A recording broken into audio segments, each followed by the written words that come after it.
देखें, अगर आपने बात सच्ची की और उसके मुंह पे की जो उसको बुरी लगी तो ये ताना है। बिल्कुल ठीक। वैलिल लिकुल्लि हुमज़तिल लुमज़ा। सही।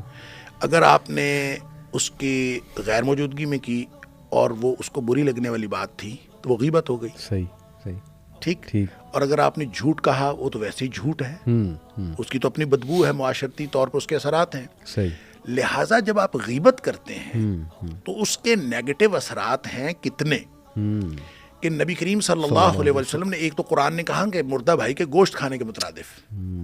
जब आपने हज़रत सफ़िया रज़ी अल्लाह ताला अन्हा के बारे में, जिनका कद छोटा था, तो वो आई और चली गई और हज़रत आयशा सिद्दीक़ा रज़ी अल्लाह ताला उनके जाने के बाद हाथ के इशारे से, जैसे बंदा कहता है कि देखें ये बौनी सी आई थी या छोटे कद की आई थी, जुबान से कुछ नहीं कहा, सही, हाथ के इशारे से कहा कि देखें ये ऐसी थी। नबी करीम सल्लल्लाहु अलैहि वसल्लम, आयशा तूने गीबत की है, अल्लाह, और ये इतना बड़ा गुनाह किया है कि अगर ये समंदर में घोल दिया जाए तो समंदर का रंग बदल दे। अल्लाह।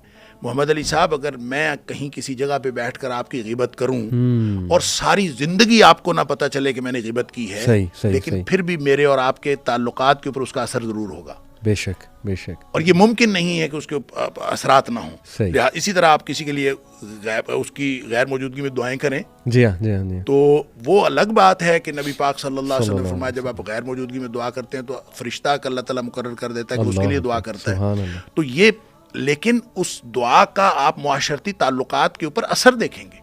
उस शख्स को कभी नहीं पता चलेगा कि आपने दुआ की, लेकिन उसका असर है ये पॉजिटिविटी। इसलिए या तो वो अच्छी बात कहे औ लियस्मुत, या फिर खामोश रहे। सही। तो खामोश रहने से भी आदमी बहुत सारी नेगेटिविटी से बच सकता है। इसीलिए आपने फरमाया मन सामता नजा, जो खामोश हो गया वो निजात पा गया। सुभान।